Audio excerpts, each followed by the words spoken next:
Well, why don't we get started? So, good morning, everyone. Welcome to Grand Rounds.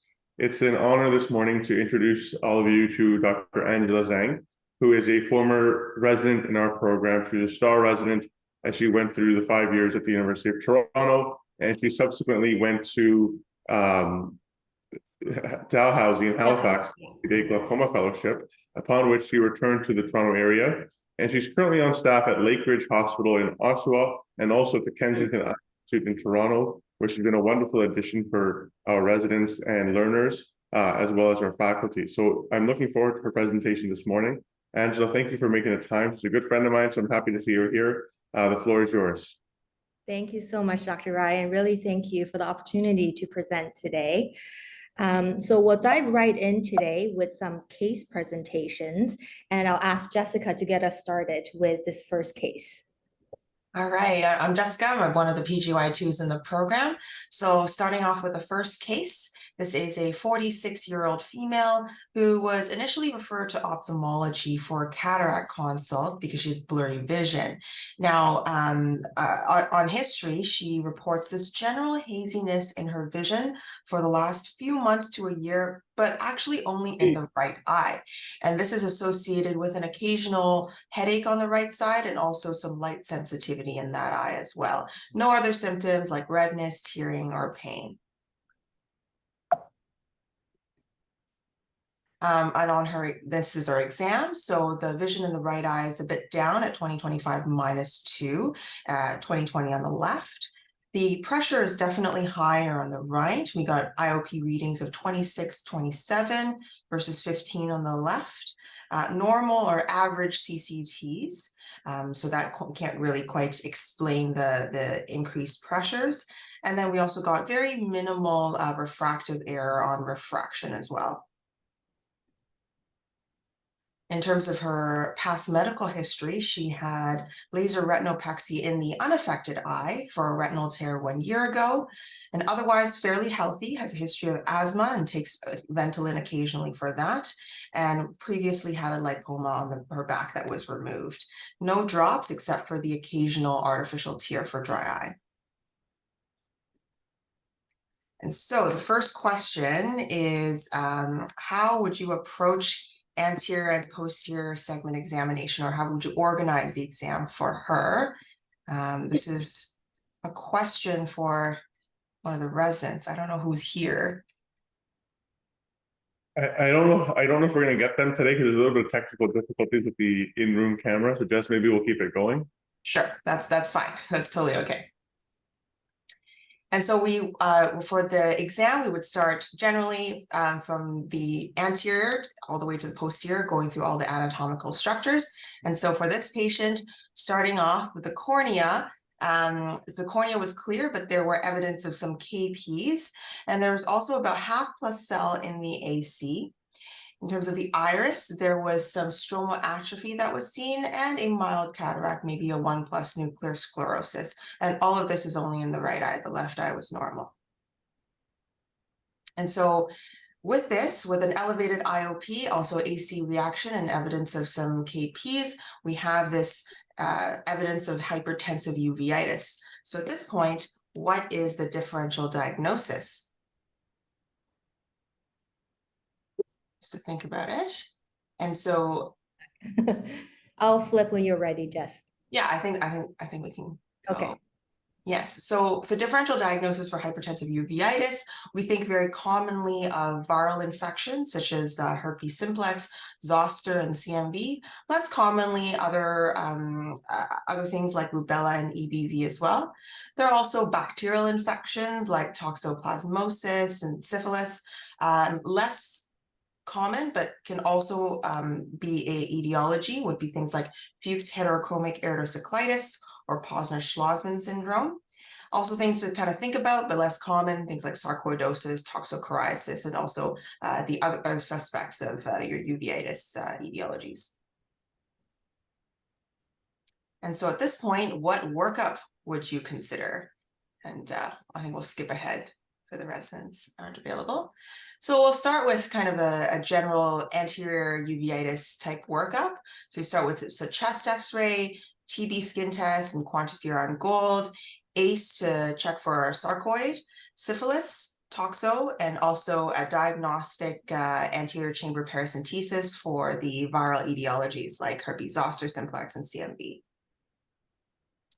And we'd also start with some empiric treatment in most cases. So this patient was started on Predfort, QID, Combigan, BID to lower the pressure, and also Valtrex, given that common things being common, most cases of hypertensive uveitis are associated with some kind of viral infection. Now, 5 days later, instead of getting better, things are now a bit worse. So the vision has dropped from 20/25 minus to 20/40. There's now microcytic corneal edema and a generalized haze of the cornea.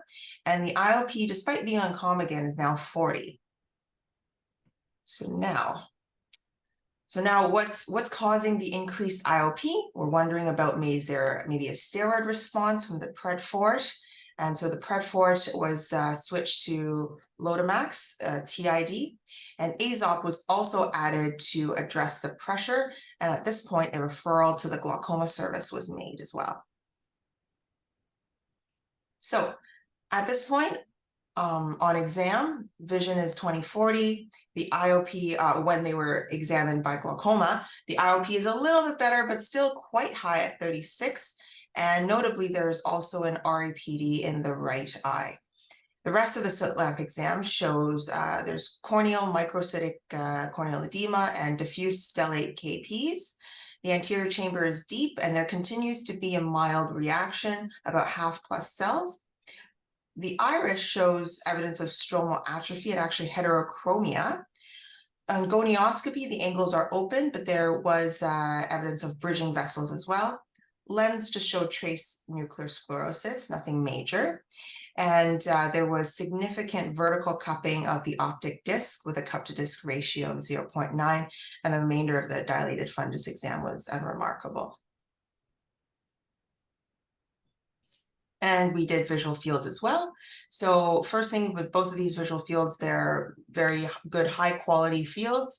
And the left eye is a normal field, whereas the right eye, we see this severe visual field defects, worse superiorly, but also inferiorly as well, and central sparing, with a mean deviation of -16.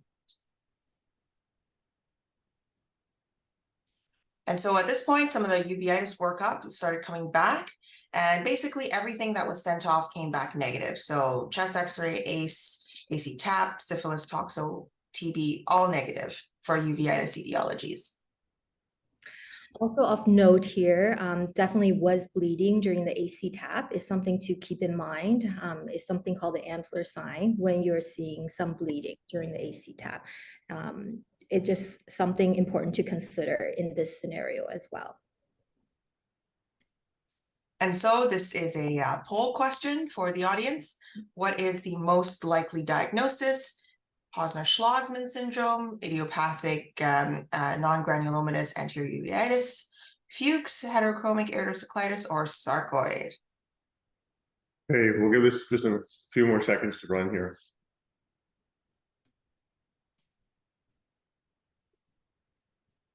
There you go. Most of your audience thinks it's Fuchs. And so on this point, I will take over further some discussion about this case. So absolutely, definitely the most likely diagnosis in this situation was Fuchs heterochromic iridocyclitis. A little bit about this condition and some of the pertinent characteristics of this condition. Often there's a mild anterior chamber reaction with minimal ciliary injection and pain. And that's something to keep in mind thinking about symptom presentations in patients like this. Often anti-inflammation medication have little effects on the anterior chamber reaction. So something to keep in mind after this condition is diagnosed and in terms of treatment of this condition. Often very little redness, pain, or photophobia. In our case, we think the ongoing headache in this patient probably was fluctuating IOP rather than from the anterior chamber inflammation. On examination, usually we see small to medium, and I highlight here, the textbook always talk about diffusely distributed and stellate KP are some of the characteristics of KP in patients with Fuchs. I just highlighted here often a pretty common examination question for the residents. Iris atrophy with or without heterochromia, though heterochromia is pretty common. In terms of other secondary issues associated with this disease, ocular hypertension and glaucoma is a major problem in cataract development. Some less common things that we don't always think about, sometimes there can be subtle iris nodules at the pupil margin. And if you do an IVFA on these patients, some will have leakage and staining of the disc.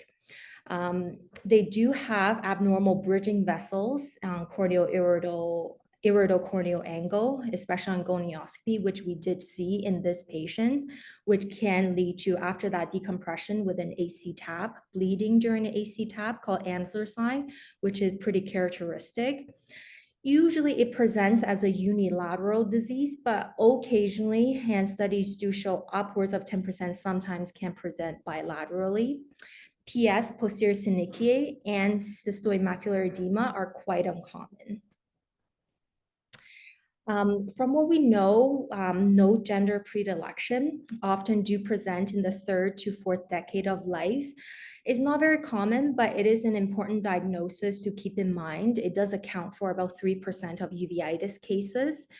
One thing with this condition, because the low-grade inflammation and sometimes lack of symptoms, it is often an underdiagnosed condition, and that's supported in literature as well. But from a glaucoma perspective, it is a condition important to keep in mind because 40 to 50% of cases often develop ocular hypertension / glaucoma. The etiology of that is often multifactorial. There is abnormal angle vessels. Sometimes it can be physical obstruction of the trabecular meshwork by inflammatory cells, disruption of uveal and juxtacannular structures, and sometimes trabecular meshwork fibrosis. And if patients are put on steroid response or steroid-induced ocular hypertension is definitely part of this as well. One thing to do keep in mind is comparing to, say, POAG or other types of open-angle glaucoma, often lower response to eye drops and do need a higher need for surgical intervention in patients with Fuchs. So a bit of summary so far, back to our case here. So this is a unilateral case of Fuchs heterochromic iridocyclitis with a very high intraocular pressure. And as we see on the cup to disc ratio and the visual field that we've obtained, do have advanced glaucomatous optic neuropathy associated with this as well. Treatment usually for Fuchs are centered around glaucoma management and cataract management. And definitely keep in mind, steroid has minimal effects on the inflammation and paradoxically can cause high pressure with steroids response. So in our case, the most urgent issue right now is definitely IOP control in this patient. So we did start with medical management. So let's run through and just organize ourselves here and think about all the options we have in terms of medical management. The patient's already on a beta blocker, alpha agonist already, and we've added the AZOB, the topical carbonic anhydrase inhibitor. So some of the other classes we haven't added so far, prostaglandin analog and oral CAIs. So just to get us organized, we have 3 of the classes already. We're missing 1 of the class and missing the orals in terms of IOP management medically here. So just a little bit about uveitis and prostaglandin analog. This is a table out of the American Academy Practice Guideline, and this was the recent one, the 2020 guideline. And one of the potential contraindications here is active uveitis. If you go back to the 2008 or 2010 guideline, they had similar suggestion, a possible potential contraindication. Also, I went back to our, the textbook we all read in residency, BCSC. Also, they did indicate non-granulomatous anterior uveitis may occur as an idiosyncratic reaction in approximately 1% of patients. They didn't really say that it's a potential complication, but definitely it was mentioned and is a concern when we're using prostaglandin analog in patients with uveitis. So based on some of those things, I had some questions and I wanted to explore this topic a little bit more. Is PGA safe in patients with history of uveitis? Is it safe in patients with active uveitis? So if they're being treated right now for uveitis, can we use it? And just in a general glaucoma ocular hypertension population for people who don't have uveitis, does PGA cause uveitis? Are we causing side effects that's significant in this group of population? And that could have its significant implication because it is definitely a large group of patients that are requiring glaucoma medication, in particular PGA, given that is typically our first line. So prostaglandins, endogenous prostaglandins have a role in inflammation mediation, definitely. So a little bit of history on this. Back in the 70s, low-dose prostaglandin analog were found to lower intraocular pressure. So that's when research in this area started. When the research first started, definitely there were studies that looked at large quantities of PGA, and the emphasis here is a large quantity infused into animal eye, and typically these studies are rabbit models. It did seem to cause ocular inflammation and blood aqueous barrier breakdown. Latanoprost, the first prostaglandin, was approved in 1996 by the FDA. In the clinical trials, they didn't find serious side effects, which is reassuring. And it was found to have increased uveoscleral outflow, and it does bind the E-type prostanoid receptor and prostaglandin F receptor. So what it does is causes ciliary muscle relaxation, hence increase in the uveoscleral pathway of lowering the pressure, and also induces MMP 1, 3, and 9 that break down collagen and connective tissue structure that decrease outflow resistance. So, really exciting that we have this new medication. But after the medication was on the market for a while, definitely were cases, and emphasis here is case reports of uveitis and CME. Hence, with the drug label for prostaglandin analog, a potential contraindication was ocular inflammation or CME. Like I showed earlier, the practice pattern guidelines from the AO did list as a potential contraindication. There definitely is some clinician hesitancy in usage of PGA in patients with active uveitis and also with history of uveitis. So just a little bit of data on this topic. So the first one, this is in a population of patients who don't have uveitis, but are treated with prostaglandin with ocular hypertension and open-angle glaucoma. This was a meta-analysis published in the British Journal of Medicine, pretty recent, just a few years ago, actually by an Ontario group, Dr. Gottlieb et al. From Ottawa. So they did a meta-analysis on this topic. What truly is the incidence of uveitis in patients who are on prostaglandins? Almost 100 RCTs were included and some observation studies as well. So over 200 studies were included in this meta-analysis. And again, these were population of patients treated with PGA for glaucoma or ocular hypertension, no uveitis. Latanoprost or Xalatan, definitely a more common PGA, hence it makes sense that 45% of the studies were on latanoprost, some on bimatoprost. Not as many on Vyzulta, makes sense, it's a new medication, we don't have as many studies on Vyzulta. So the incidence rate that they found, so the incidence rate overall was 0.22%. So a little bit lower than the 1% that was quoted in the BCSC. Interestingly lower for bimatoprost than latanoprost. And this difference was found to be statistically significant. The authors didn't offer an exact explanation for this, but maybe possible chemical structure can account for this. All of them were reversible. So that's something to keep in mind. And one thing that was concluded was there was no definitive cause-effect relationship of uveitis with PGA use, and the overall incidence was very low. So what was found is an association. We can't say that there was a cause-effect relationship. Going back to some of the RCTs, so these weren't specifically looking at whether there's association with uveitis and prostaglandin analog, but many RCTs have compared latanoprost and timolol.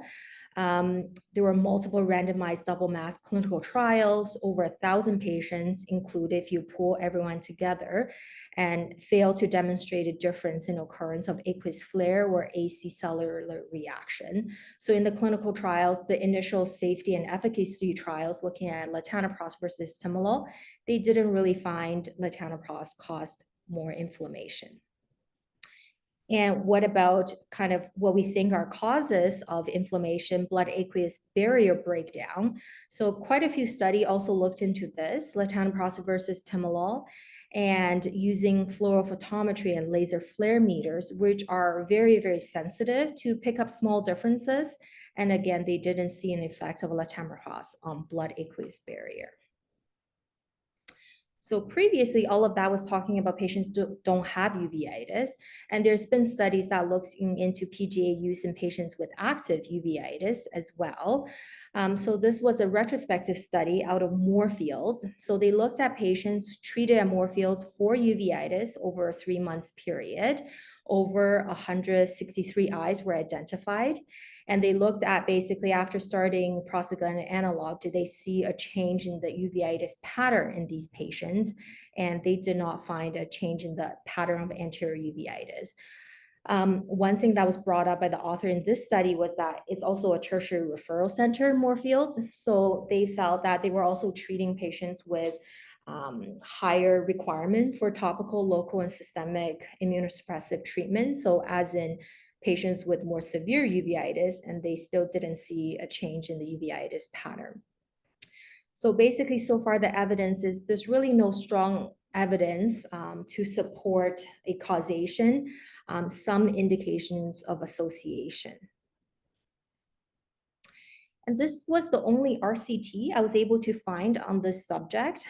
It was a RCT with 58 patients out of Athens who had anterior and intermediate uveitis treated with high pressure or glaucoma.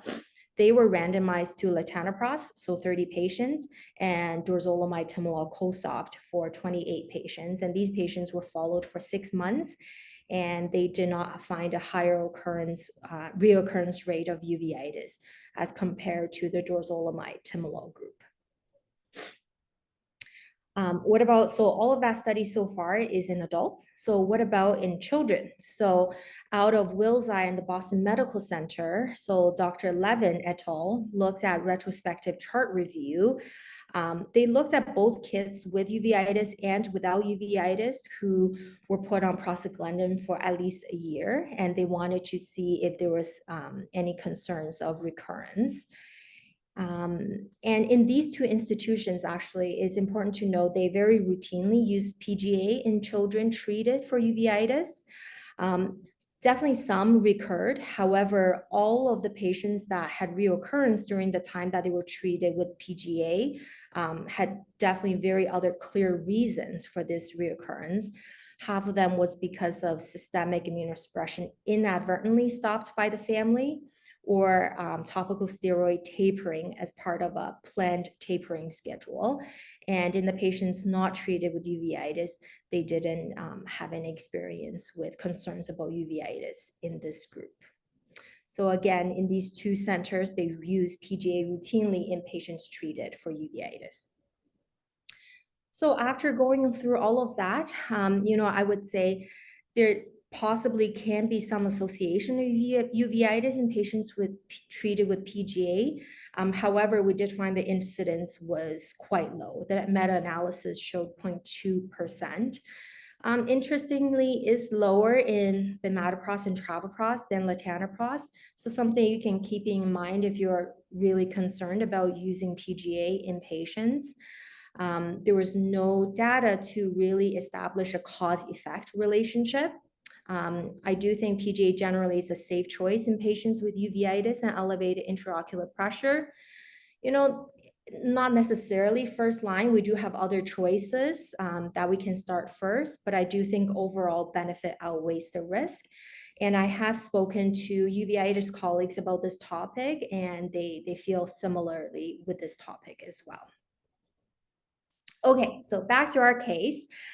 So we did start a PGA on this patient urgently, and we did start Diamox as well, given the pressure was high and the glaucoma was advanced.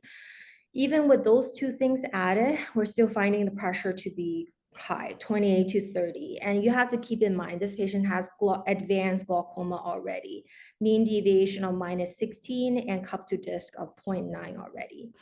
This is consistent with what we know about glaucoma management in patients with Fuchs, higher need for surgical intervention. Okay, so let's go through, again, get ourselves organized. I think in glaucoma care, getting organized is important. Really run through all of our options and run through all of our options with patients so they're adequately informed in the process. We've maximized the eye drops. We've added Diamox. SLT definitely not really an option in this case. One, the pressure is too high and the glaucoma is too advanced, and there's definitely that inflammatory component. CPC, the patient's vision is 20/30, 20/40, and also added on top of that, the inflammatory component, knowing that CPC does cause significant inflammation after the procedure. We're really looking at surgery for this patient. So a little bit more about Fuchs heterochromic iridocyclitis and glaucoma. We do know 40 to 50% of patients do develop ocular hypertension and glaucoma. And in this retrospective study, they found this happened usually within the first 4 years. Didn't really find the incidence to increase further afterwards.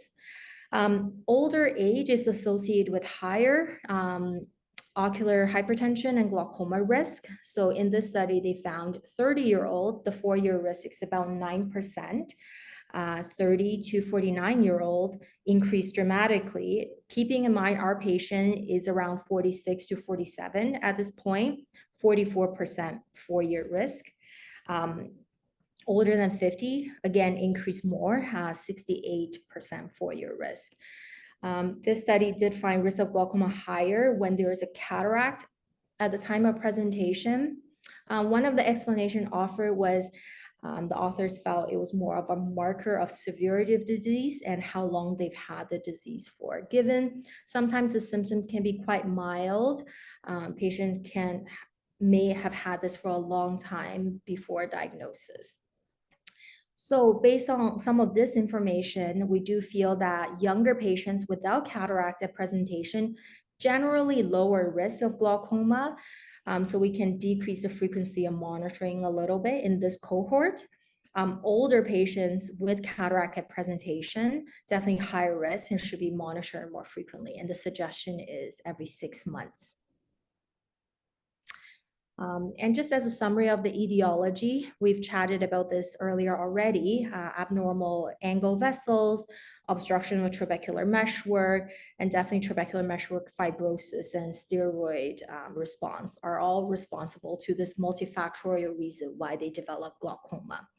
Hence, really in Fuchs, accuracy of diagnosis is very important so we can minimize the steroid response component of this glaucoma. And again, higher risk for refractory to medical treatment and needing surgical management.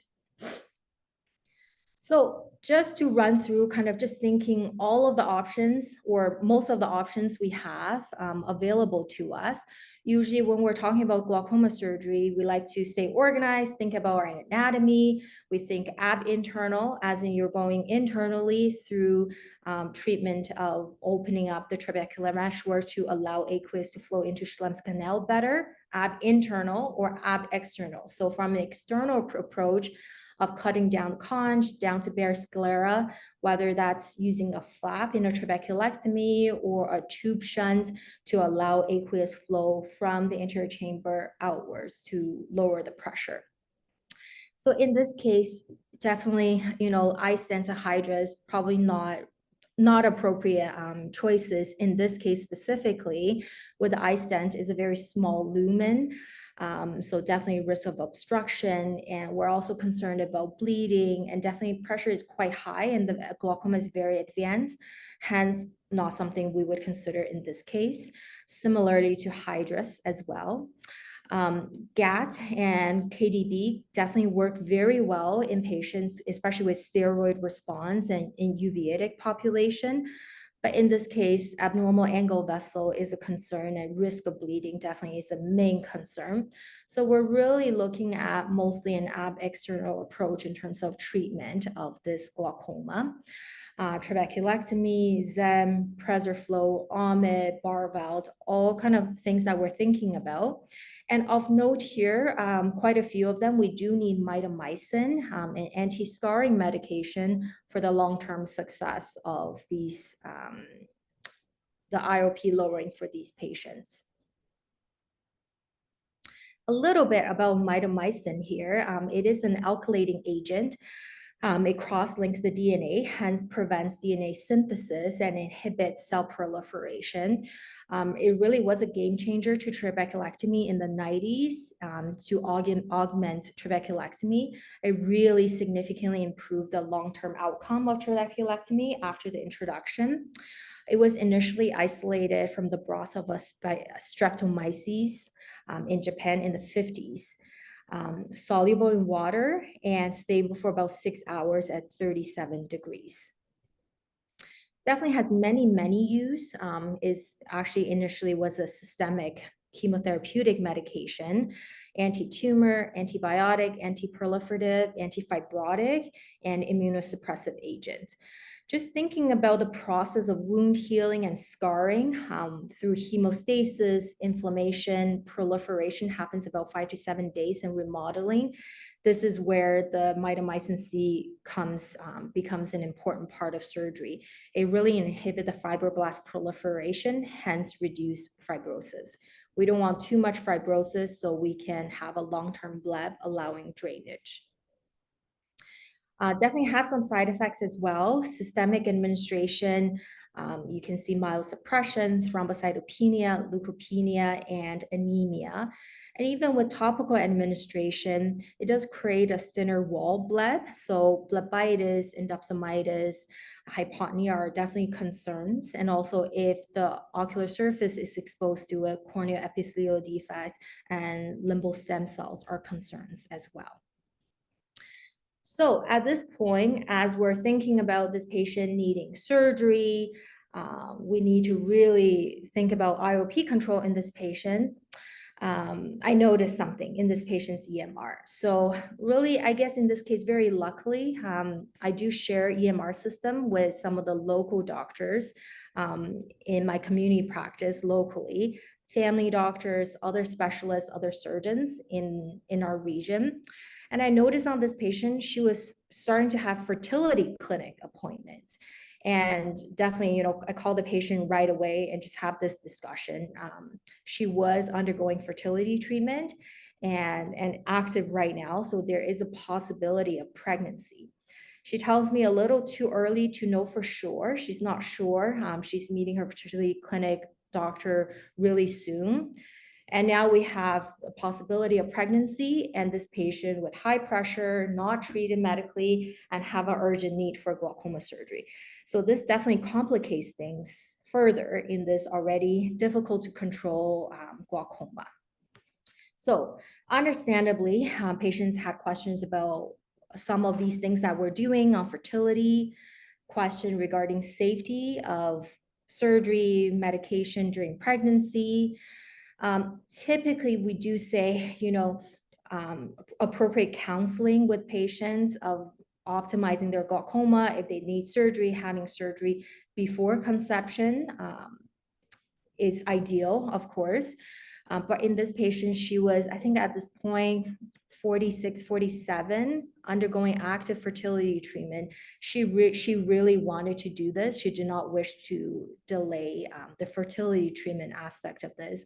And even as of now, there was a small possibility of pregnancy as well.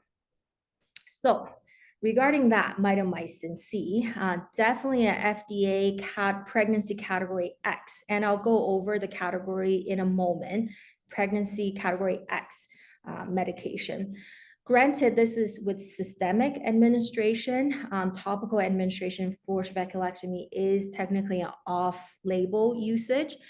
So the FDA is really referring to systemic administration, but definitely cause for concern.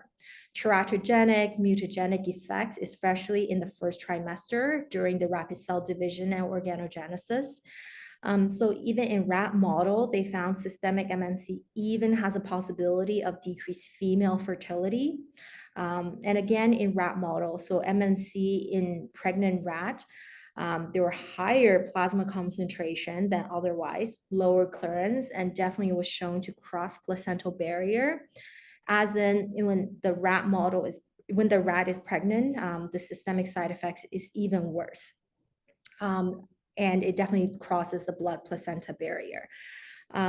Interesting, this is only an opinion piece. It wasn't a study regarding this in urology literature because this is a systemic medication. So urologists use it for bladder cancer routinely.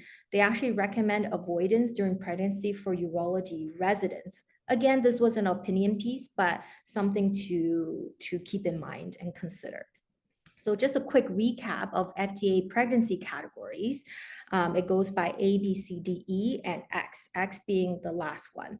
Ideally, it should be A, appropriate human studies with no risk. Understandably, that's difficult to achieve for medications. B means there's no human studies, but animal studies suggest that it's safe. C means there's no human studies, but there's some concerns with animal studies as well. D, in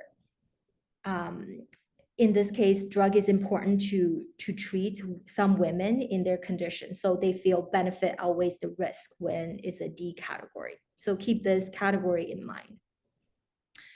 So all of that was about systemic usage of MMC. What about topical MMC? Really, in trabeculectomy, we're exposing a small dosage topically for about 1 to 2 minutes. So how much of it is it really getting into the systemic circulation? Of course, not a lot of data in this area, but there was one study out of India in female patients of reproductive age, of course, not pregnant or lactating, who was undergoing trabeculectomy. And in this case, they used 0.2 milligram per ml exposed for 2 minutes.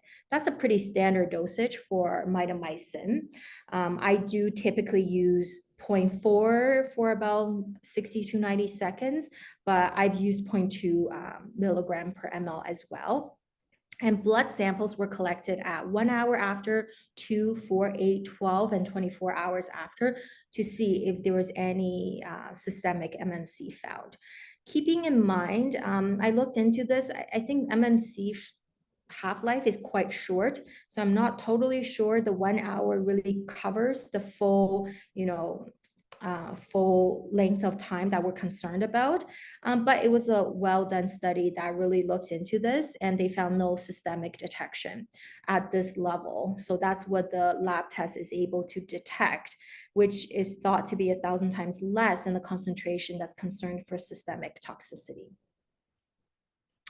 So overall, it's reassuring that it's a non-detectable systemic level with topical application, but we have to keep in mind, this is the FDA pregnancy category X medication, no direct evidence on safety, not just when patients are pregnant, but also on fertility with topical application, which definitely is a major concern for our patient here.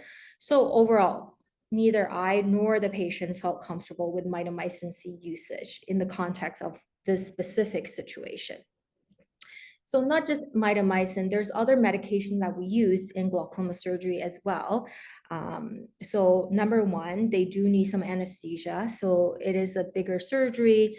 It is painful during surgery, so they do need some anesthetic. In terms of the sedation that commonly we use for sedation for ocular surgery, keeping in mind FDA category B, that means there's no human studies, but there's no concerning animal studies. So overall reassuring. So propofol is a category B medication. However, fentanyl category C and midazolam category D. So preference probably is to go with the propofol for sedation.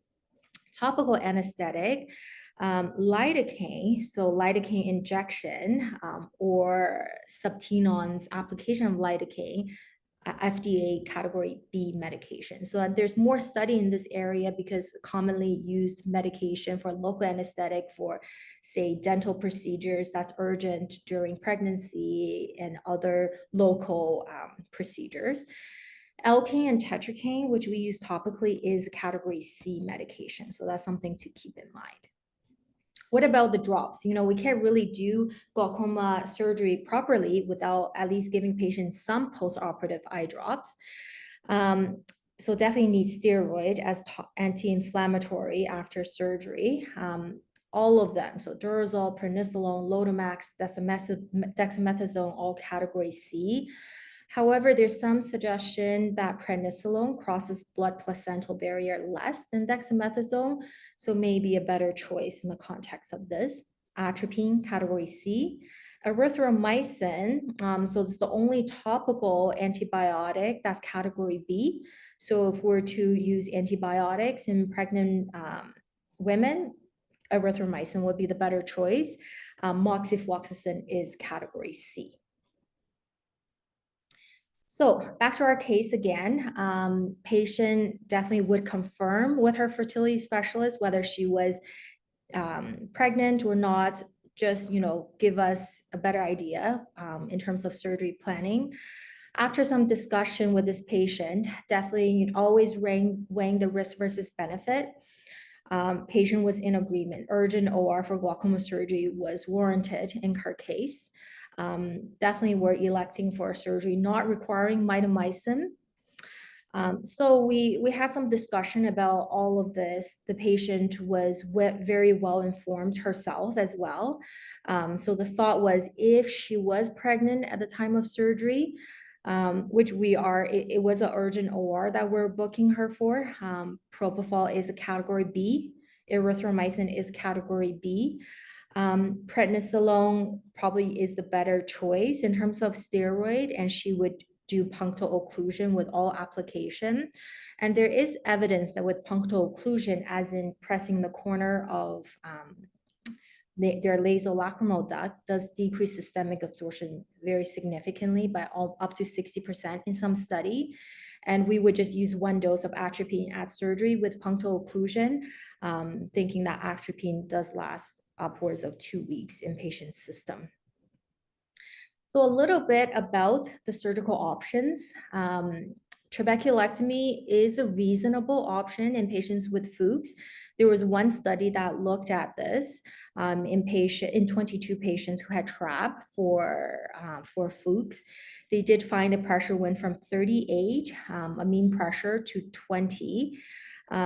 Combining complete and qualified success, meaning we're getting the pressure down to less than 21, whether it's with or without medication. Pretty good at 1 year, 90% in the study. However, it does drop quite a bit at about 3 to 4 years, 62%. So keeping in mind, we had a very young patient who we're really hoping for longer term IOP control in her situation. Other options, especially in this case where, we're thinking about surgery for patients, surgery without needing to use mitomycin. So this is a study that compared trabeculectomy versus OMID, looking at the safety and efficacy. It was 26 patients. I believe this was a clinical trial. So patients were randomized to TRAB versus AGV. 12 in the TRAB group, 14 in the other group. Just to draw your attention to the table here, the long-term success. And these patients were followed for at least 3 years. The long-term success was higher in the OMID group, so 85%. So overall reassuring, since that's the the option that we're leaning towards in our patients. What about some of the other options for microshunts? So not reports or studies on PreserFlow or Zen in these specific Fuchs situations. One case report suggesting it worked well in one patient with Zen 63 in a patient with refractory glaucoma to Fuchs. So possibilities here, but we just don't have data to back that just yet. So in our patients, she did get an OMID, was doing pretty well on post-op day 1. Vision was at 20/40, pressure down to 10. She was thrilled. We're all happy here, off of glaucoma medication in this case. However, let's just look at her IOP trends after surgery. We're happy at day 1, day 3, week 1. I'm happy, she's happy, we're doing well, and we're off of the medication, which she really hopes for with concerns of pregnancy. But less happy at week 2. Pressure went up to 20, and week 3 pressure went up to 28. So what happened here? Hypertensive phase after an OMID valve. So that's defined with pressure more than 21 for the first 3 months after surgery. Happened pretty frequently, more prevalent, definitely in higher pre-op IOP, which our patient had, and also younger age, which our patient had. We really want to try to manage this early because they do have higher risk of long-term failure. It can happen with all glaucoma shunts, but definitely the risk is higher in OMID.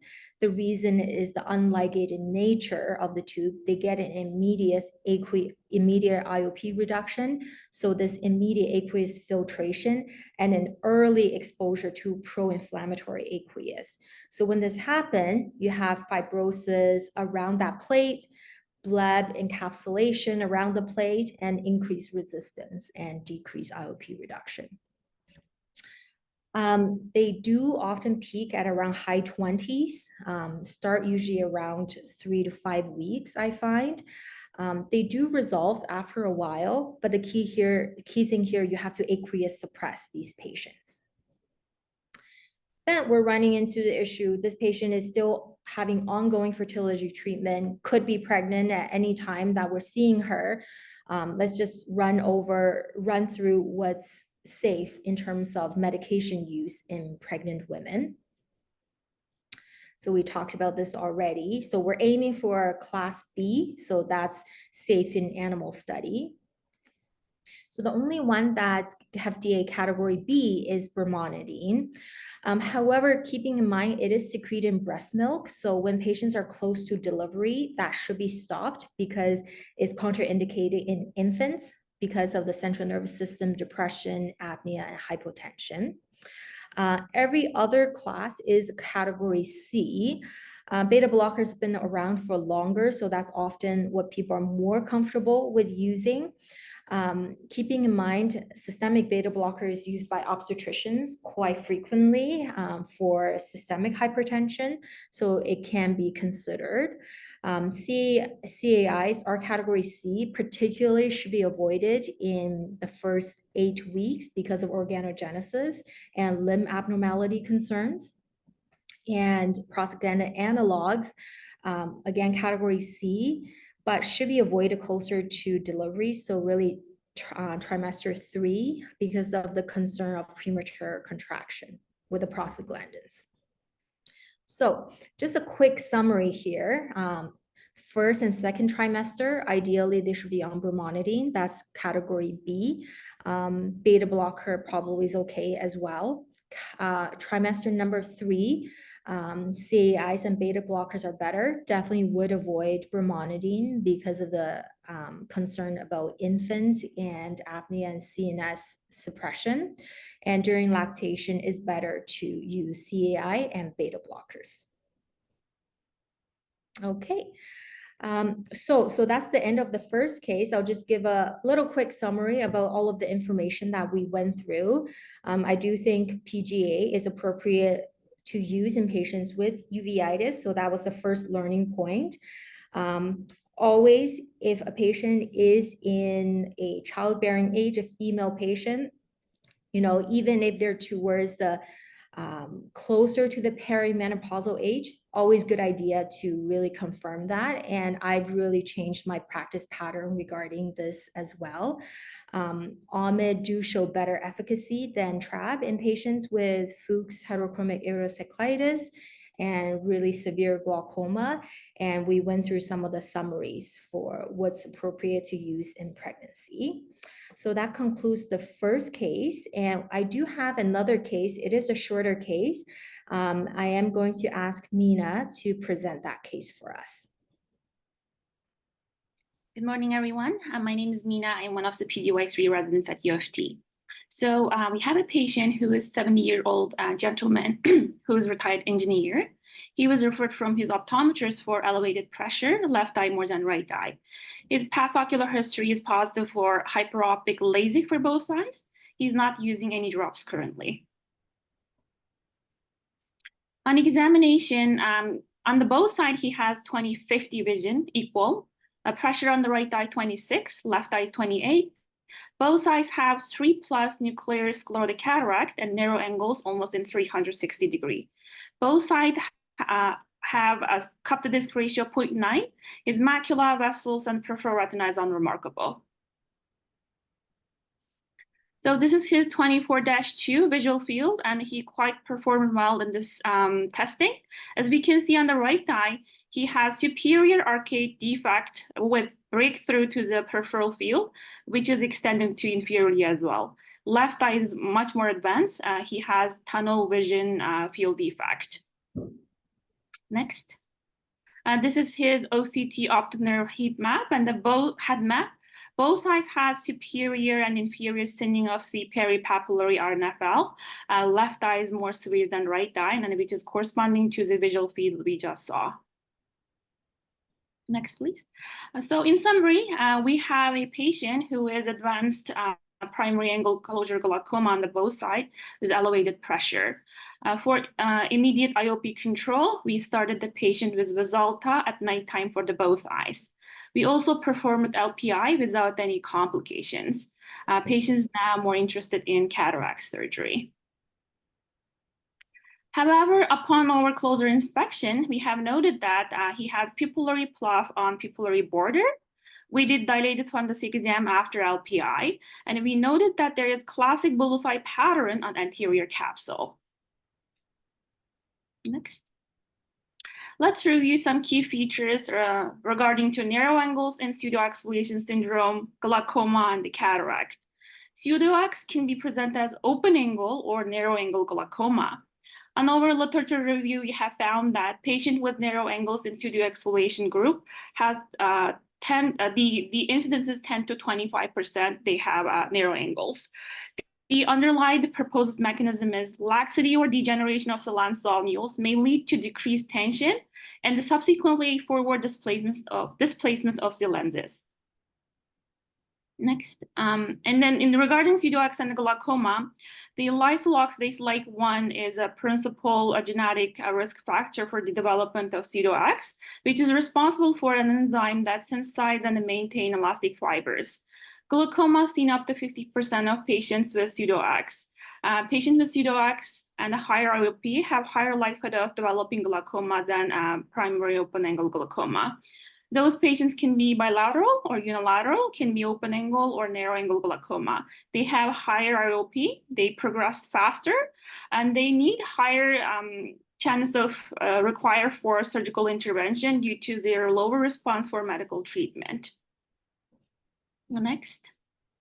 And from our clinical experience, as well as from research studies, it's evident that pseudoex and cataract patients, they have smaller pupil, weak zonules, they have shallow AC, and they also associate with higher postoperative endothelial loss. And they have higher risk of having IOP spikes, 17.4% versus 5.8, just people who have a cataract, if we compare. Then the next slide. This is patient's IOL masters. As we can see, bilateral eyes, they have equal, almost comparable axial length, flat K, steep K. One of the most important things we can see in here, the AC depth on the right eye is 2.37 versus left eye is 2.67. Next slide. We did some literature research regarding AC depths that is related to complication during the cataract surgery in patient with pseudo-X. So we learned that AC depths less than 2.5 with pseudo-X patients, they have much more higher chance of intraoperative risk, such as capsular break, zonulopathy, and vitreous loss. And this Kuchel and their team, they did studied 174 eyes with pseudo-X who underwent cataract extraction with IOL implant, and they found the intraoperative complication is 13.4% in a patient with AC depths less than 2.5 versus 2.8 in a patient with AC depths more than 2.5. So I just want to talk about the cataract surgery for this patient a little bit, a few learning points for myself, definitely through this process. So looking at that AC depth, looking at the zonulopathy and the pressure in this patient, I knew it was going to be a more difficult and complicated cataract surgery in this case. So everything started pretty routine until the capsulorhexis step. So just a little bit, especially for the senior residents here, during the AC fill of viscoelastic, especially in cases like this, they have a shallow AC, they have zonulopathy. Sometimes it makes us feel more reassured when we put more viscoelastics in the AC. We feel like the AC is deeper, so we're more comfortable with proceeding with surgery. It's really key to keep in mind not to fill the AC too much, especially with these cases for a few reasons. They're already shallow. Their iris tone is already not as good. You're really at a higher risk of running into issues with the iris. That's number one. Also, if you're really hyperinflating the anterior chamber with viscoelastic intraoperatively, you're probably weakening the zonule further, making the case even more difficult than it is. So this case, I did really try not to overfill the AC. Things were okay, made the wound, and I tried to start capsulorhexis for this case. So even with the sharp cystotome, even on multiple attempts, I was really just causing wrinkling of the anterior capsule. I couldn't open the bag with even a sharp cystotome, and I could see the AC was starting to deepen. The lens was going backwards, even with just the sharp cystotome. I did use vision blue in this case, so there was vision blue staining on the anterior capsule, and with a sharp cystotome, which to be honest, I've never really seen this. I was scratching away the vision blue from the anterior capsule, but not opening the capsular bag at all. So at this time, I had to sit back, take a deep breath, and just think about what is appropriate for the patient, specifically in this case. The AC was getting deeper, the lens was falling backwards. I wasn't even able to open the capsule. So the decision was to remove all of the viscoelastics, and I examined the anterior capsule really carefully to make sure the anterior capsule was intact. And just a learning pearl for our residents who are starting surgery, or when the anterior capsule is still intact, you're not releasing the proteins from a very dense lens. When the capsule is open, then it becomes a very urgent situation. Because it can cause inflammation, high pressure, and really needs an urgent surgery in these cases. So in this case, we did choose to remove the viscoelastic, close the eye, and I did make a surgical retina referral for this case because the lens was pretty posterior by this point. Our surgical colleague did do a lensectomy through a pars plana approach. There wasn't any capsular support anymore, and the patient did get a sclerofixed IOL through the Yamani technique. So some learning point here, always consider pseudoexfoliation as a possible etiology of ankle-closure glaucoma. When they're not dilated, sometimes the pupillary fluff can be very subtle. So not just looking for pupillary fluff, but also looking for very subtle transillumination defect just at the pupil margin can be a hint. When we're dealing with ACD of less than 2.5 millimeter, definitely much higher intraoperative risk. And I think this is important to know because planning is everything and appropriate pre-op counseling is everything when we're doing cataract surgery. Usually, in literature, we're quoting less, or when we're talking about patients, we're quoting less than 1% risk of intraoperative problem where, they run into a problem like PCR or vitreous loss. As we can see here, definitely significantly higher in this population. So appropriate planning and just, knowing that if it does happen, what's your next step and what your plan is really important for patient care. And also at the same time, knowing when to stop and knowing when to ask for help as well. So that concludes the slides portion of our presentation. Well, thank you, Angela and Jess and Mina. That was very thorough, as Dr. Burt also alluded to. Some great points. I think you covered a lot in terms of Fuchs and pregnancy and pseudo-X. So thank you for that. Sometimes that pseudo-X shallow AC, that itself is a sign of possible zonulopathy. And then when it deepens extremely with the viscoelastic, that's that is a sign of the degree of zonulopathy that you have, that the lens is moving, that the lens diaphragm is moving so much in an anterior posterior manner. So and sometimes the right thing to do is not to induce a lens particle glaucoma, but rather get that dealt with appropriately. So good on you, Dr. Burt. If the chamber's shallow at the slit lamp and deep on the table, then you need to be very worried about your zonules. Absolutely. Yes, absolutely. The other interesting thing was that study that Mina put up with, under 2.5, the risk of complication went way up in that group compared to an AC depth greater than 2.5. Now, it may be worthwhile repeating that study because that data is probably from the 90s and phaco technology has improved significantly. It's hard to believe, but the year 2000 is 24 years away. 24 years ago. So it feels like yesterday, but with improved phaco technology, I hope that our complication rate is better for those patients with PXE and an AC depth less than 2.5. But it may be worth looking into. But I think the point stands that when you see something like PXE, the risk and an anterior chamber that's small, you need to be more careful. There's no other question. Now, for those ophthalmologists in the group who are in practice, Angela, where can they send you patients? Where are you seeing patients these days? Yes, so I do spend about 60 to 70% of my time in Oshawa. My office is at Oshawa Clinic there. I do spend a day a week at the KVRC clinic at 340 College Street. So both locations, depending on where the patient is. Got it. Thank you for that. So there's no further comments. We'll wrap up rounds this morning. Oh, there is one question here. Can I ask, when you have a shallow AC depth, can you use pupil dilators? How large must your capsulorhexis be in these cases? So Angela, I guess this is the case of the PXE with the shallow AC, small pupil. What are you aiming for with respect to your rhexis?